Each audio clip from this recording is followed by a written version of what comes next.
Yo, assalamu alaikum. This is the KIK representing the POBUMS Society. Just want to talk to you for a minute about what's happening in Aurora, the future of Aurora, and how it affects you. Let me make this as plain as possible, as simple as possible for the people in the back. If you live in Aurora and you are living paycheck to paycheck, if you are hovering around the poverty line, below the poverty line, or above the poverty line, if you live in Eastwood, Indian Trail, Maple Terrace, Harbor Village, places like those, or you do not have a future in the new Aurora. The city council does not see you contributing to Aurora or the tax base in Aurora. They have basically said, fuck you. Eastwood, Indian Trail, Maple Terrace, and places like that are soon to be phased out. In other words, they're trying to get rid of those places, just like they did Westwood. When a city does forecasts and projections, they do it in increments, like 3 years, 5 years, 10 years, and 15 years. They plan step by step how they want the direction of the city to move. They look at the stockholders. We need to keep this person close because this person can help us out. So in 3 to 5 years, they make a plan. Westwood is gone. In 10 years, they make a plan. This is gone. So it keeps adding up. And by the time you turn around, those places will be non-existent. And you have to ask yourself, what's happening to the families that live in those places? There's not a contingency plan for those families. So what the housing authority is doing, they're asking these families if you want vouchers. They give them a voucher and they can move out of their apartment to places like Batavia, Plano, Yorkville, St. Charles, and stuff like that. Those communities may take the voucher, but they do not want low-income black people moving into their community, because that means those black children have to go to those schools. We have seen it with this year, how black students in school districts in this area are treated more harshly. They're not suspended for fighting, they're expelled. They're expelled for fighting. And you have some black students who have had D's and F's for 4 quarters. And the school did nothing to try to help that child with their grades or see if there's a problem at home.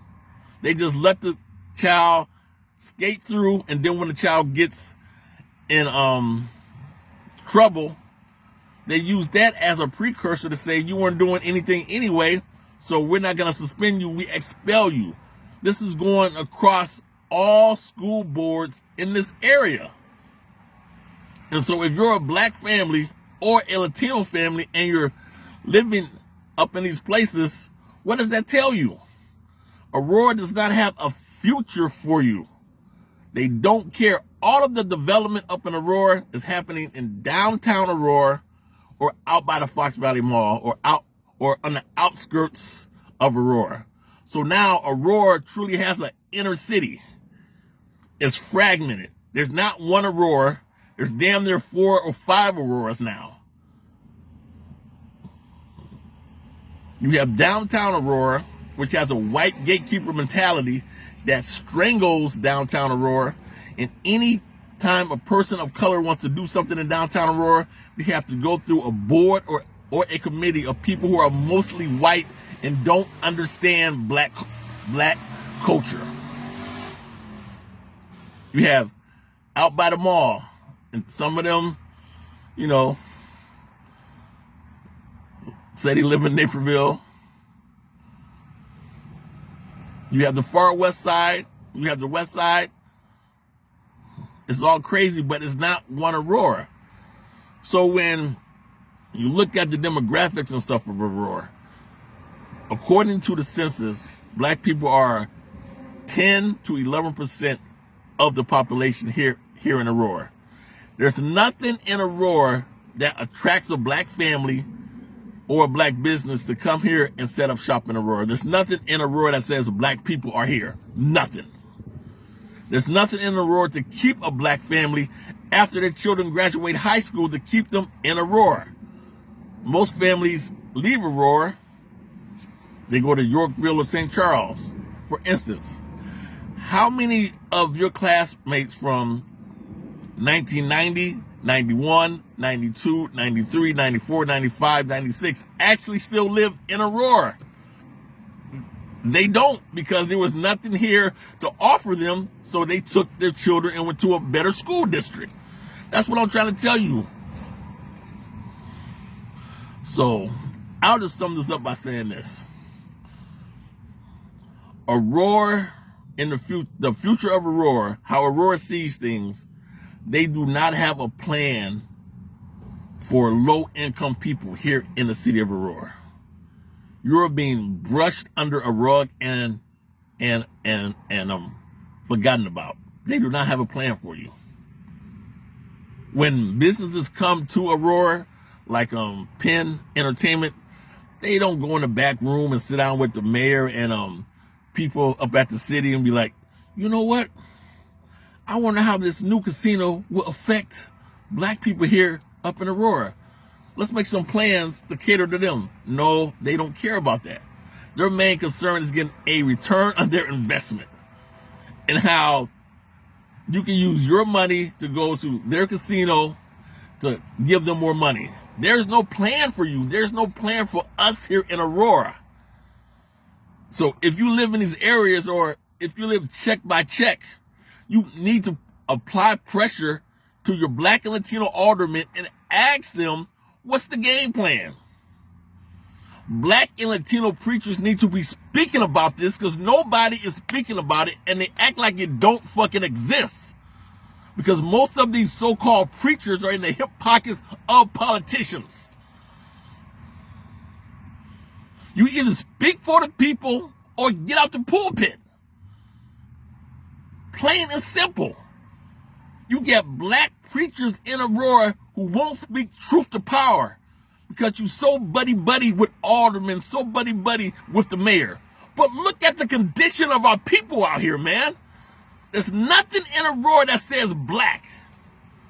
Sadiq always says aliens will come down here, look around, and zoom back out and be like, they saw no black people. Because in 3 to 5 years, black people won't exist in Aurora, because we will not be able to afford to live in Aurora, because rent is so high up in the poor neighborhoods now. There's some people who moved out of Aurora, but they want to come back to Aurora. They can't even move back because the rent is so high. You're looking at gentrification up on a scale that the city does not want to call gentrification. But when you solely focus on business development, economic development, and don't balance that with community development, you bring about gentrification. So everything looks good, but it's not for us.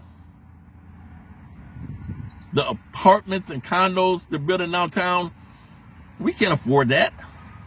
The apartments and stuff at the mall, we can't afford that. They're attracting a different demographic here.